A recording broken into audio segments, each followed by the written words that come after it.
Mr. Chairman, I find it unfortunate that the Minister of Justice is not here because although we are here discussing the unions and the firefighters and the ambulance workers, it is to note that the second paragraph clearly states the union standing in solidarity. Mr. Chairman, when I was invited, not orchestrated the meeting, not planned the meeting, when I was invited to a meeting to stand in solidarity with the firefighters, it was to my surprise when I walked in, I saw Coast Guard, I saw immigration, I saw the police, I saw CPS, I saw teachers, I saw the list goes on. And that made us realize we had a crisis on our hands. And them standing in solidarity means that if this issue with the fire department is not regulated, all hell will break loose. That is why the Minister of Justice was also included in this. It was about all the unions that showed up and said that they were disgruntled. So, Mr. Chairman, I hope that with that being said, that someone from the Justice Department is listening, because we do have a few questions that will relate to the Justice Department, as in the second paragraph, it clearly states with the unions standing in solidarity. Thank you, Mr. Chairman. I welcome this opportunity to address Parliament and by extension the people of St. Martin on this topic.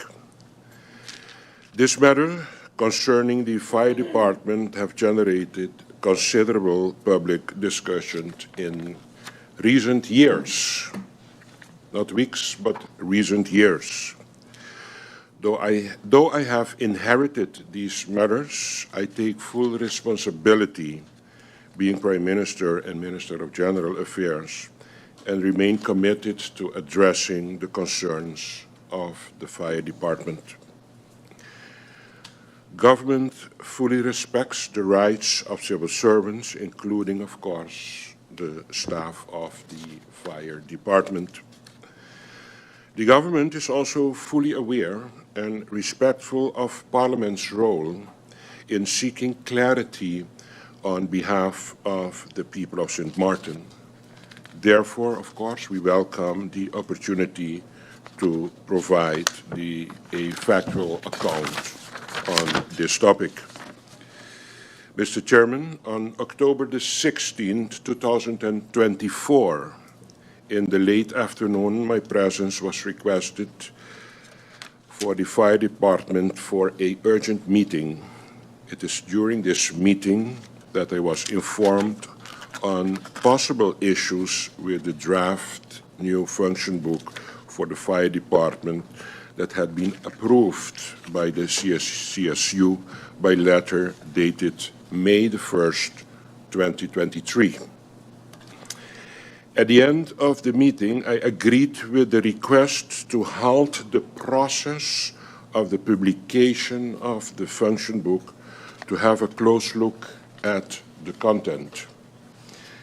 By letter dated December the 11th, 2024, I informed the WICSU PSU representing the staff of the fire department that after a thorough review of the function book, taking the points provided by the union into consideration, I would move forward with the current function book as presented to me, which included the function book of also the ICT department, and presented to the Council of Ministers for approval. This decision was made as considering the time needed properly to discuss and incorporate, where possible, the concerns of the fire department. It would have been unfair to put the finalization of the function book of the Department of ICT on hold, especially in light of the fact that the CCSU, after following the correct procedure, approved the draft function book in May 2023. Important to note is also that the WICSU PSU is part of this CCSU. In addition, management of the fire department has reconfirmed that there was no issue with the overall structure of the function book.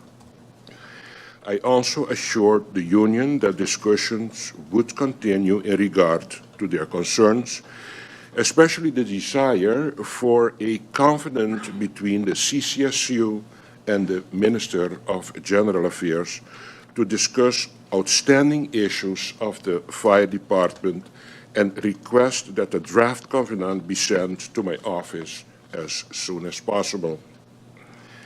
As is known, during Carnival time, for example, there was contention between St. Martin Carnival Development Foundation and the workers of the Fire and Ambulance Department. The Council of Ministers met with the unions and the St. Martin Carnival Development Foundation and agreed on a way forward.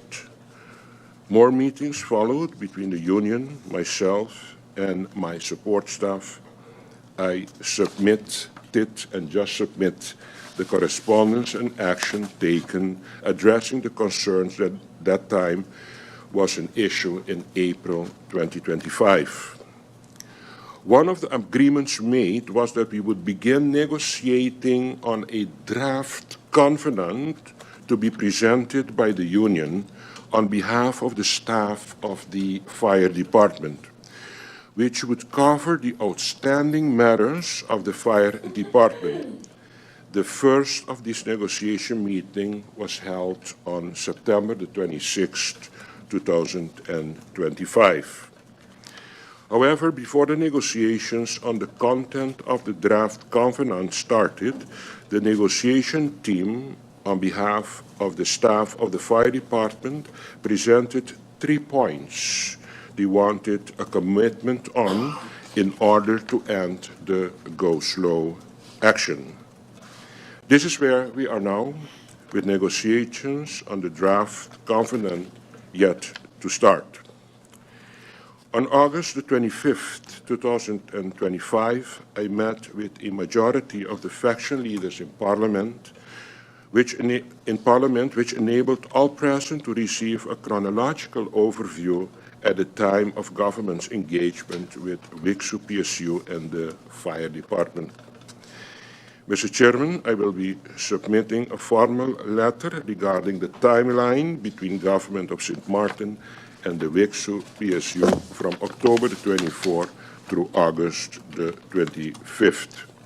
This was provided to a majority of the faction leaders during the meeting of August the 25th, and now I'm providing it to all members of Parliament. If I'm not mistaken, it was just sent to Parliament.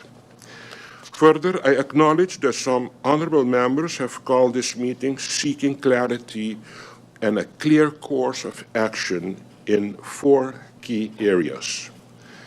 The correct and just placement of all personnel within the official function book, that's one. Secondly, the recognition and enforcement of established career lines within the department. Third, the application of retroactive measures where due and warranted.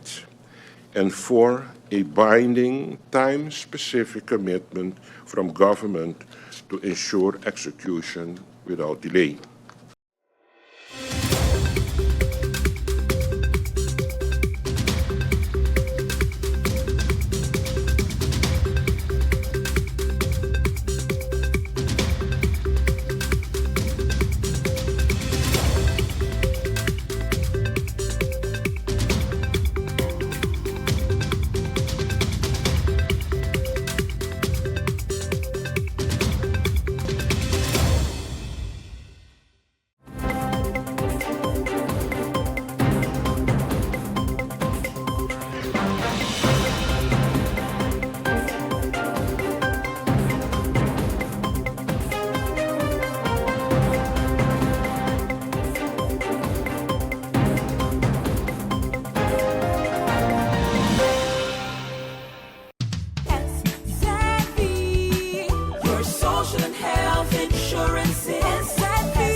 SZV insured? Do you have a valid medical insurance status? SZV is cardless. Request your My SZV account today and enter the virtual office of SZV. Go to szv.sx and sign up now. SZV, yeah, your social and health insurances. 24/7 TV programming on www.stmartinmediacenter.com, SXM Daily News, PBS NewsHour, Now You Know, Com programs, documentary, entertainment, sports events, Saturday children's hours, religion programs, and movies. Click on SXM TV broadcast to see your favorite programs.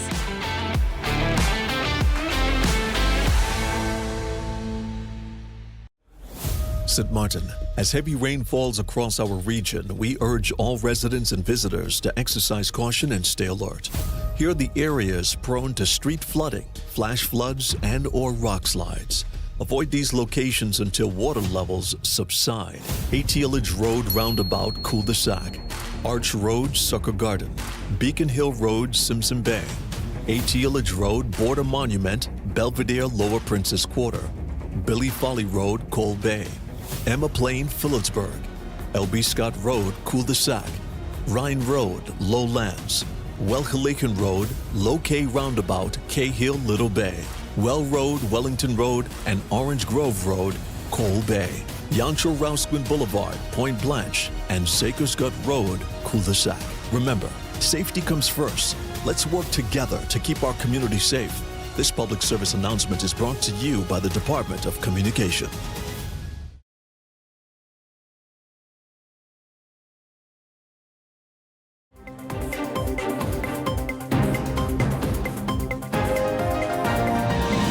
Mr. Chairman, the request for the question hour stems from a growing sense of urgency across our districts regarding the states of our cemeteries. Community members have been increasingly vocal about what they are seeing on the ground. Burial sites filled to the limits, aging and deterioration of infrastructure, and families growing anxious about where their loved ones will be laid to rest in the future. This is not just a matter of available space, it reflects broader gaps in preparedness, long-term planning, and maintenance standards. From erosion threatening the KB Cemetery to widely circulated concerns about the Cul-de-Sac site nearing closure. These issues are touching households in real time. Given the gravity and sensitivity of the matter and the genuine concern being expressed across the country, it is essential that Parliament receives a clear, comprehensive plan and information from the Minister, at least information from the Minister this afternoon. So, of course, for question 5, the question was, are there plans to recycle spaces in cemetery? And is there a burial registry? So yes, at the beginning of the year, I announced the plan to reuse burial spaces. There is currently no burial registry, which is in violation of Article 20 of the existing national ordinance. The mapping mentioned in response to question 4 will assist with the creation of this registry. Question 6. Is the existing laws regulating exhuming of bodies? The national ordinance, which falls under the Ministry of VSA, is the national ordinance amending the provisions regarding funerals and cemeteries and establishing regulations concerning burial rights and the transport of corpses from St. Martin to abroad and from abroad to St. Martin. 7 is, has the ministry engaged in discussions with religious institutions, including several different churches, community councils, and funeral service providers for temporary or joint solutions. Yes, with all the aforementioned institutions, the impacted community councils, and service providers. Question 8, the status of the purchase of Belvedere approved in CAPEX 2025. The government is awaiting the transfer of funds from the Dutch government. This was confirmed in a letter, in a statement on Thursday last by State Secretary of Kingdom Relations. Question 9, did the ministry prepare a master plan for development which could include burial and housing? There is no finalized master plan. The government is currently engaged in the creation of one. We do already have preliminary concepts dividing the property into different zones to accommodate various needs, including burial and housing. What will the overall capacity of all cemeteries be between 2025 and 2035? and provide a breakdown per cemetery. As there's no current master plan for existing cemeteries, determining the exact overall capacity is not as straightforward. It's important to note that in 2016, I've stated the last full comprehensive analysis of all cemeteries were done, and of course, we're willing to share at that time what was the number of spaces available at the time. Simpson Bay had an estimated additional 40 graves that could be built in 2016. K Bay had an additional 55 vaults that could be built and 20 in-graves. Cul-de-sac had no remaining free square meters, but only limited vault construction. Phillipsburg Methodist and Catholic only had a very small amount of additional graves remaining, mainly through bare on top of existing graves. It's also important to note that what we've seen over the course of time is that in 2016, lots of different actions have taken place in 2016, including the continued building of actual grave sites. So the information does need to be available with a new comprehensive analysis of the whole area. Question 11, is it true that cul-de-sac has reached its maximum capacity? And is there a policy document that can be shared? Or based on which policy document? The question supposes a planned and properly managed cemetery. This is unfortunately not the case. Let me first state that Cul-de-sac is the only fully public cemetery on St. Martin. Cul-de-sac has expanded on an ad hoc basis. There is no maximum allowed capacity, and there is no existing policy document. What I can say is that the ministry does have an internal document, internal memo that is used, and of course this can of course be shared with Parliament via the confidential route. Question 12, does the ministry have a vision document regarding cemeteries on St. Martin? In the creation of a vision, the following key points have been identified. Point 1, organization and communication. The need to establish a committee. This has been welcomed by all cemetery stakeholders and representatives. Point 2, proper spatial planning, mapping, redesign, and beautification of cemeteries, i.e. the creation of green spaces. Point 3, financial. Legal amendments that align with current needs. The existing 750 guilders is not enough to cover existing costs and upkeep. And finally, point 4, co-ownership. Outline the responsibilities of private cemeteries versus the responsibility of government. Question 13, did the ministry develop any policy document related to cemeteries on St. Martin? As stated before, there is no policy document, but there is indeed an internal memo which will be shared, which can be shared via the confidential route. What is the plan of the ministry to protect K Bay Cemetery? Discussions with the K Bay Community Council have focused on reinforcement of the existing perimeter wall on the western half of the cemetery and the construction of a wall on the eastern half to protect against storm surge. In addition, improvement of drainage at the main entrance, reorganization, enhanced accessibility, and beautifications are in the plans for the cemetery. The ministry is busy now with a plan for financing with potential for private-public partnership, and of course, once confirmed, the council will be invited to discuss the proposal. Question 15, seemingly the present status of cemeteries does not have the attention of the ministry. Why is this the case? That is an incorrect statement. The cemeteries have formed an integral part of our priorities over the course of this year. It is important to recognize that efforts are ongoing to ensure that issues uncovered aren't allowed to continue in future or reproduce in a new cemetery. And for the record, I'll just repeat questions 1 through 4.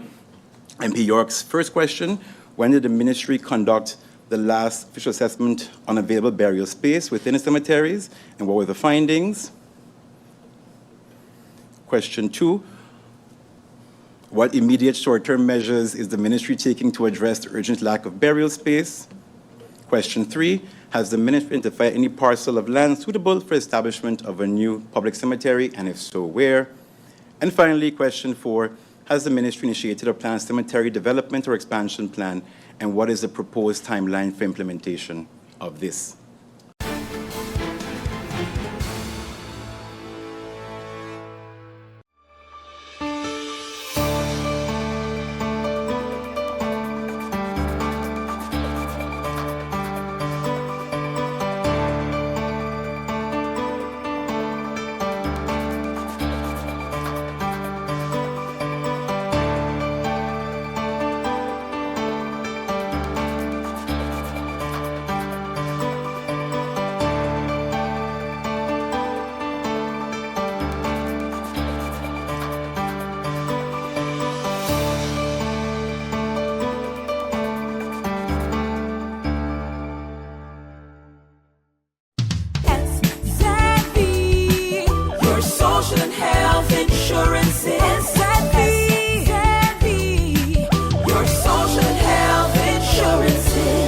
Are you SXV insured? Do you have a valid medical insurance status? SXV is cardless. Request your My SXV account today and enter the virtual office of SXV. Go to sxv.sx and sign up now. SXV, yeah, your social health insurances. 24/7 TV programming on www.stmartinmediacenter.com. SXM Daily News.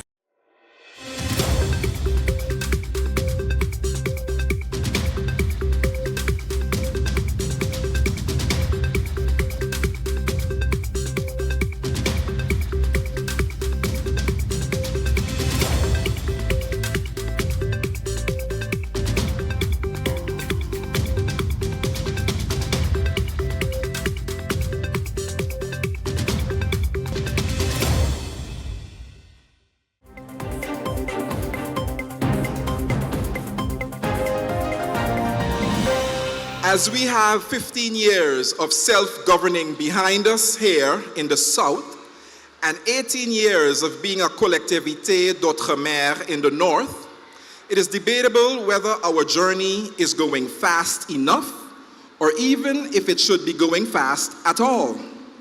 Nevertheless, what is not debatable is that regardless of if we should go fast or not, our journey should take us far. So as the saying goes, then we need to go together. And that is what today is about. Coming together with our sisters and brothers from the North, here in the South, as one people to celebrate and commemorate this, our St. Martin Day.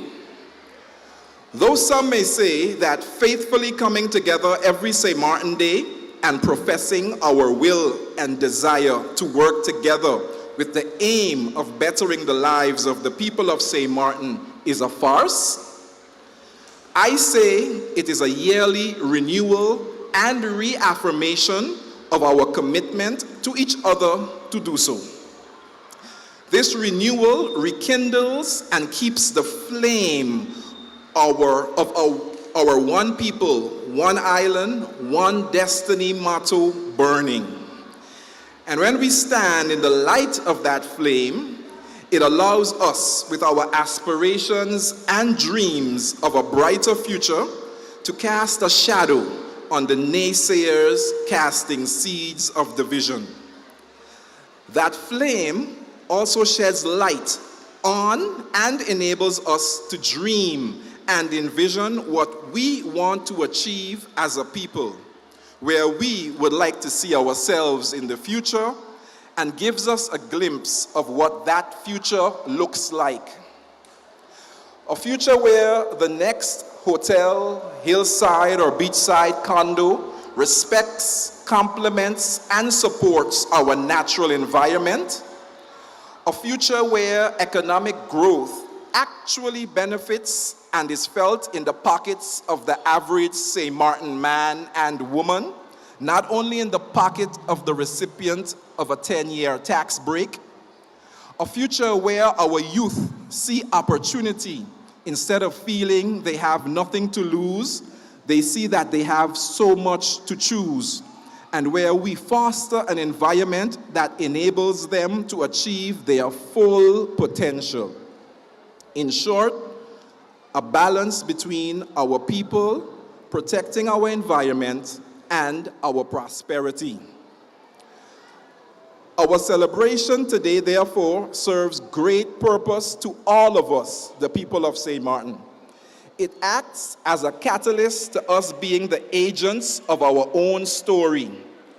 As the people of St. Martin of the past did not wait to be told, they simply planned and worked together for the betterment of themselves and their fellow men and women. So too should we, as the people of St. Martin of today, take example and learn from the past to build for the future. By not waiting to be told, by dreaming, by planning, by faithfully coming together on this day every year, and most importantly, by taking action. action to work together. For as the scripture says in James chapter 2, verse 17, in the same way, faith by itself, if it is not accompanied by action, is dead. Happy St. Martin Day, everyone. God bless you and your families, and God bless our sweet St. Martin land. I thank you.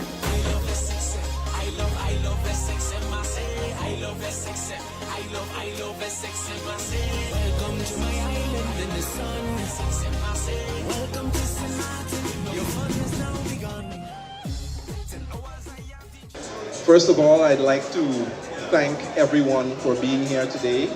Those of you who came from near and far to celebrate with us today on our St. Martin Day. Thank you for being here. I'd like to ask you to please join me in raising your glasses in a toast. A toast to believing as expressed by the Commissioner in the North. A toast to Sankofa as expressed by our Minister of Culture here in the South. A toast to the historic togetherness as expressed by the President in his speech.